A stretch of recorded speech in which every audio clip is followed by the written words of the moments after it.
Hello everybody. I decided to make this video because of some issues I've been facing lately. For some of you who already know, I am actually a firm believer that fiction is fiction, and that's the end of that. It doesn't affect what you like or do in real life. I recently got into an argument over these sorts of things, and I just wanted to clear things up for everybody and explain my stance on it. There's a lot of things people don't like that fictional media will portray, such as things as non-con or violence, or even in anime terms, lolicon and shotacon.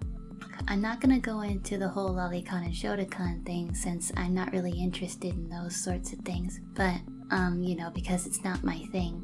So I'm just going to talk about things specifically like non-con just to get my point across. So usually the general assumption is that whatever you like in fictional media is what you like to do and would like to enact in real life. This argument has been debunked several times over, not just for violent video games, but for things like non-con as well. And yet still people will argue about it. I'm just going to call everything related to non-con in fictional media and otherwise non-con, because on YouTube I cannot say the R word. Some of these arguments will be my own, and some will be sources from articles that I will link in the description. I don't really like fighting or getting into arguments, so I've been putting this video off for a long time, but recently was the final straw and I was getting kind of tired of it. Now, about the argument where what you like in fantasy is what you would do in real life. That has been debunked several times. There was a study that showed that most women actually have non-con fantasies, whether it be being dominated by a man or even a woman, and these women have even admitted that they were heterosexual. And when asked if this is what they actually wanted in real life, they said, of course not. There's no way I want that in real life. For a long time now, people think when you fantasize over something, it's a secret wish that you want, when actually that's been debunked and is not true at all. Same thing goes for enjoying fictional media, like artwork or video games that could have things like non-con in it. Just because you enjoy it in said fictional media doesn't mean you want to do it in real life. Yet most countries have obscenity laws for art expression and fictional media expression, which I think is kind of ridiculous. There's a quote from an obscenity law article that says, "Holding an anti-censorship view, I believe that sexual imagery should be liberated rather than repressed to allow for free expression. This is because the right to freedom of expression rests on the conviction that not only good and popular expression is protected, but also unpopular or even offensive expression. Censoring art offers an authoritarian, catch-all solution to the societal problem of harm. However, censorship does not last, and it does not work. Notably, history has shown that artworks accused of obscenity are normally reconsidered or reversed. This shows us that while censors may be the enemy of art and other types of expression, time is usually the enemy of the censor."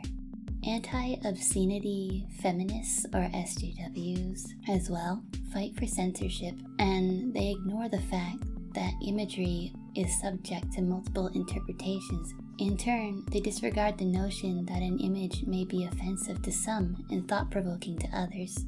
The law of obscenity is justified by its supposed usefulness of protecting women from harm, but quite frankly does the opposite. Just like how studies have shown that violent video games actually relieve stress and does not cause violence, images of non-con could, for people suffering from such thoughts about real people, have an escape in fantasy so they can take their corrupted feelings out on a fictional media source instead.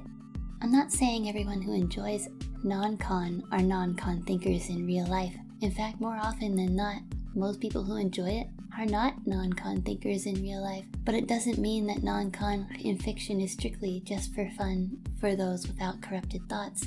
It can be used for those with corrupted thoughts as well, to not take it out on a real person, therefore helping society be a safer place to live in for everyone.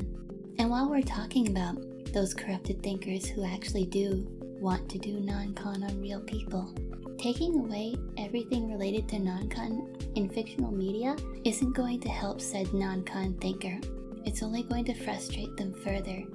Think of it like needing to take medication. This media can be their medication. If you take away a medication that helps someone think much more clearly in hopes they'll just wake up one day and stop being, let's say, depressed, you're not going to get that result. You're going to get the opposite, a very much depressed person, and possibly blood on your hands because they could actually take their own life. Censoring stuff like non-con and fictional media can actually be harmful. I've been told there are people who could potentially look at said fictional media and go out and do the act themselves because it inspired them to. That is actually false, and only looking at the problem through a very small lens. If someone is inspired by a non-con drawing to go out and do such harmful things to someone in real life, then they were already struggling with it to begin with, and would have done so anyway even without the drawing. It's just the drawing made that person who is ill inside their minds feel like their actions are justified because they are too far gone to differentiate between fiction and reality. And we shouldn't blame the creator for what the consumer does, because if we did, creators would be going out of business after seconds of just getting into it. For example, Doki Doki Literature Club is a good example of this. Someone one day ignored all the signs, messages, and warnings stating that the game was not for the faint of heart, and they played it anyway, later resulting in their death due to extreme emotions around what happened in the game. Then, people began blaming the creator of DDLC for this happening despite it not being his fault, but the fault of someone who didn't bother to listen to the warnings. The creator of DDLC didn't put the game out there fiddling his fingers together and grinning menacingly, saying, "I hope someone offs themselves because of the scary images in my game." No, he created that game, from what I heard, to show the harms of how these mental disorders the characters had can be harmful to the individual and how serious they are. Correct me if I'm wrong though, I heard this a long time ago. So although a fictional media may have been morally repulsive to some viewers, there was no intended harm in its creation. Offensive things such as non-con in fictional media can actually be more helpful than hurtful. By censoring these materials, we stop the conversation on violence and silence those who try to confront it. Not all materials that are offensive to public morality are automatically harmful.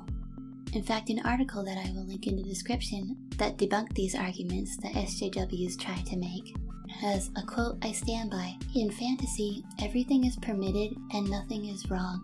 Not everyone accepts this, but as sexual openness increases, so does willingness to daydream about sexual scenarios one would never really want to experience or commit in real life."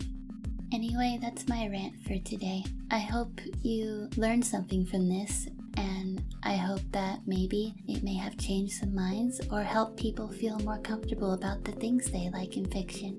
We should never be ashamed of the things we like to see in fictional media, because it never portrays what we want to do in real life. After all, it's purely fantasy and entertainment and has no correlation to real harm. Thank you for watching. I hope this was educational. Bye!